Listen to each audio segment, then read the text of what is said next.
আমি সন্ধ্যার সময় যেখানে মাহফিল করলাম ওখানে আমাকে বললো হুজুর মসজিদের জন্য একটু আদায় করেন। তাই আমি বললাম ভাই মসজিদ তো সেই সুন্দর, মসজিদের জন্য তো কোনো আদায় করার দরকার নাই। তখন বলে হুজুর আমরা দোতলা কর্ম। তাই আমি বললাম দোতলা করবেন কিসের জন্য, 5 ওয়াক্তের জন্য না জুম্মার জন্য? তখন বলতেছে 5 ওয়াক্তে খুব একটা লোক হয় না, কিন্তু জুমার দিনে মানুষ আঁটে না।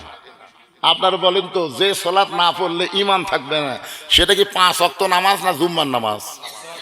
এ জোরে কান কোন নামাজ?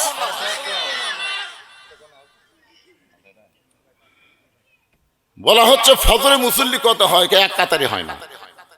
জোহরের খবর কি কয় কাজ কামের দিন, আসরের খবর কি কয় হাট বাজারে গেছে, মাগরিবের খবর কি কয় বাজার করে আসে হিসাব করতেছে, এশার খবর কি কয় দুর্বল শরীর না ফজরের মতোই হয়েছে।